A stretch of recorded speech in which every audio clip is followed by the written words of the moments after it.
पहलगाम में आतंकियों ने देश की कई बेटियों की मांग उजाड़ी थी, सिंदूर उजाड़ दिया था। पूरे देश ने इनकी रोती बिलखती तस्वीरें देखी थी। यही वजह है कि बदले की इस कार्रवाई को ऑपरेशन सिंदूर का नाम दिया। और अभी तो रुको, क्लाइमैक्स अभी बाकी है। उदित राज उन्होंने ऑपरेशन सिंदूर पर ही सवाल उठा दिया। उन्होंने बोला ऑपरेशन सिंदूर क्यों नाम दिया गया? क्या आपको लगता नहीं था आज वो मौका नहीं था, आज वो दस्तूर नहीं था? मैं इमरान मसूद ने क्या बोला, जिग्नेश मेवानी ने क्या ट्वीट किया, मैं उसकी बात नहीं करता। ऑपरेशन सिंदूर को लेकर क्यों?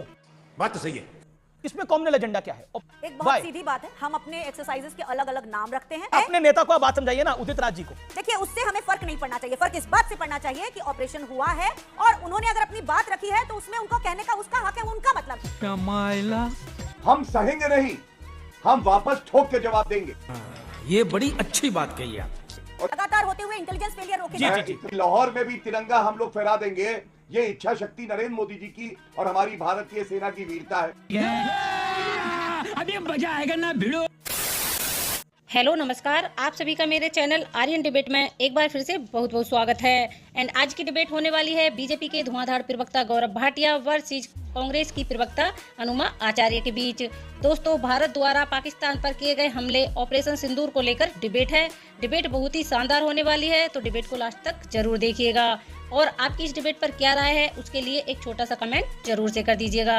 एंड हाँ दोस्तों, अगर आप चैनल पर पहली बार आए हैं और अभी तक आपने चैनल को सब्सक्राइब नहीं किया है तो चैनल को सब्सक्राइब जरूर से कर लीजिएगा, ताकि आने वाली वीडियो का नोटिफिकेशन आप तक पहुंच जाए।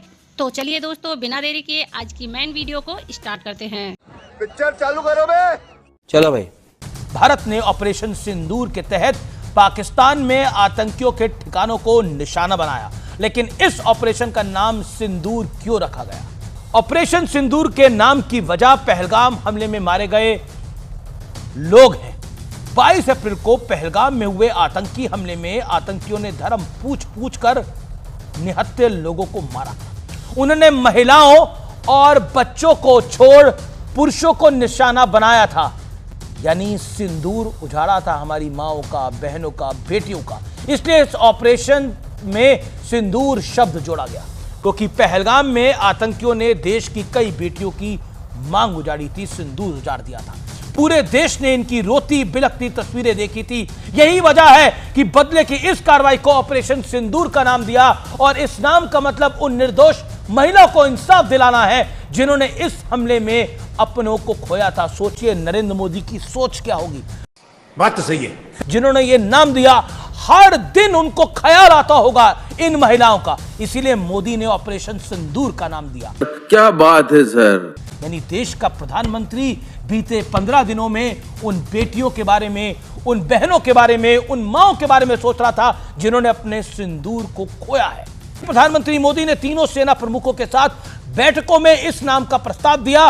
पीएम ने साफ कहा था कि आतंकियों ने हमारी बहनों और माताओं का सिंदूर उजाड़ा है, अब हम उनके अड्डों को, यानी आतंकी अड्डों को उजाड़ेंगे। इस भावना से मोटिवेट होकर ऑपरेशन का नाम सिंदूर रखा गया।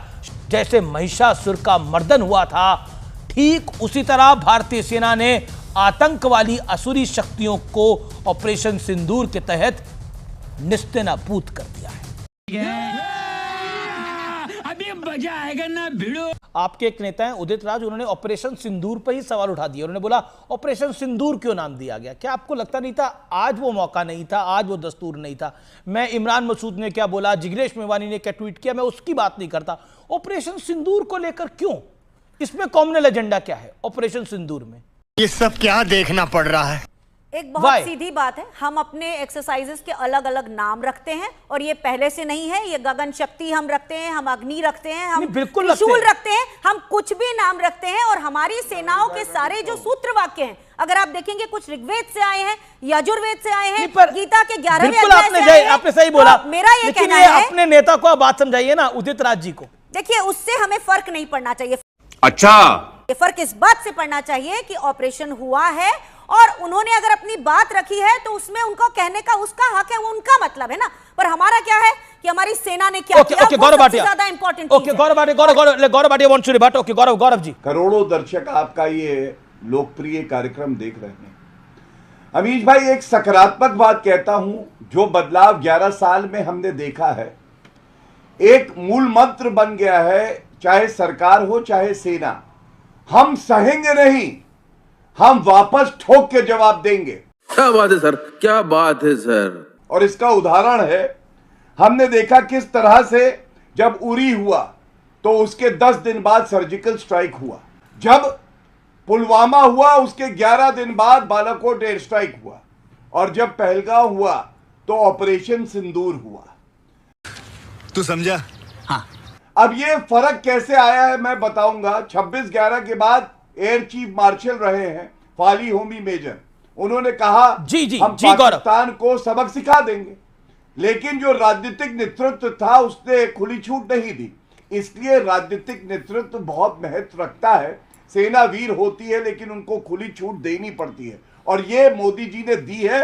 मैं समझता हूं देश आज अनुमाचार्य क्विकली 30 सेकंड्स। मैं ये कहना चाहती हूं कि सरकार ने सेना को जो भी मिशन दिया सेना ने वो किया, और उसके आगे मैं ये चाहती हूं कि हम पीओके पर कब्जा करें, क्योंकि आज हमारे पास वो माइट है, और पिछले 2004 के बाद से हम विश्व की सबसे बड़ी चौथी वायुसेना है।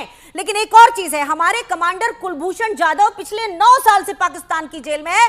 हम ये अपील करते हैं कि कमांडर कुलभूषण जाधव को इसी मौके के फायदा उठाते हुए पाकिस्तान के अंदर घुसकर उनको भी छुड़ा के लाना चाहिए। ये बहुत बड़ी जिम्मेदारी है हमारी। और गौरव कांग्रेस की डिमांड्स बढ़ती जा रही है। कांग्रेस कह रही है, एक और बात है, कांग्रेस की नहीं, एक फौजी की डिमांड है ये आपसे। कांग्रेस की भी प्रवक्ता है, कांग्रेस की प्रवक्ता हूं, लेकिन एक फौजी के रूप में ये डिमांड कांग्रेस की डिमांड कई सारी है। एक और चीज है, अच्छा अनुमा जी वाली जो कहानी है उसके ऊपर अनुमा जी, डिमांड नंबर 1 ये है कि पीओके लिया जाए, डिमांड नंबर 2 है कुलभूषण जाधव को वहां से छुड़वाया जाए, डिमांड नंबर 3 क्या है क्विकली?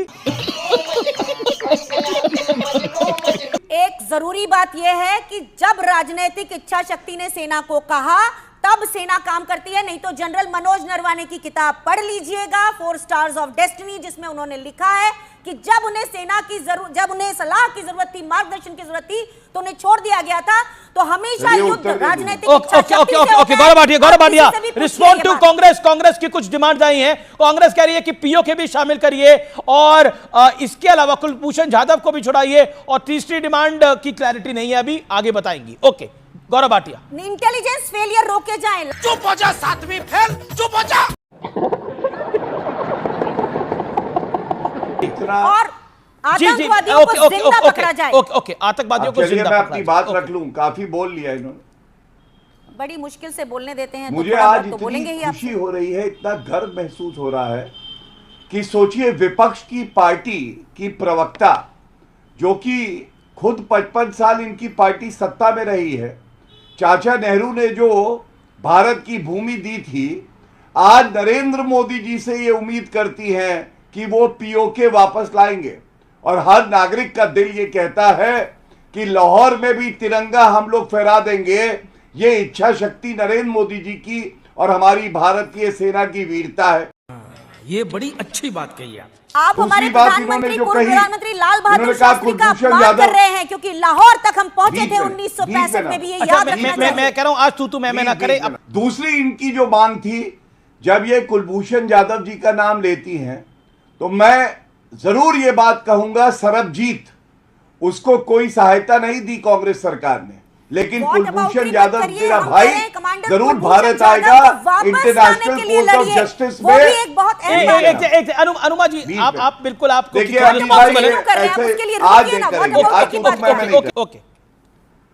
गौरव जी आज तू मैं नहीं करेंगे।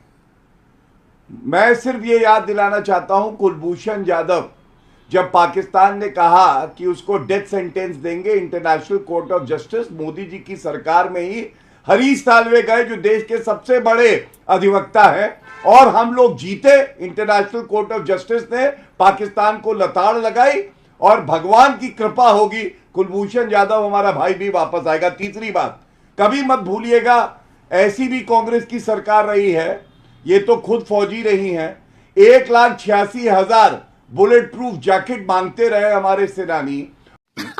सही पकड़े हैं। और कांग्रेस जी गौरव, इसकी बात हम बाद में करेंगे। गौरव, इस विषय की बात हम बाद में करेंगे। आई एग्री, कुछ कमियां रही होंगी पिछले शासन की, इसमें कोई दो राय नहीं। खत्म। आई होप डिबेट आपको जरूर पसंद आई होगी। और हाँ दोस्तों, वीडियो को एंड तक देखने के लिए बहुत बहुत धन्यवाद। इस डिबेट के बारे में आपकी क्या राय है कमेंट करके जरूर से बता दीजिएगा। एंड हाँ दोस्तों, आपसे फिर मुलाकात होगी ऐसी ही एक और नई डिबेट के साथ। तब तक के लिए जय श्री राम दोस्तों।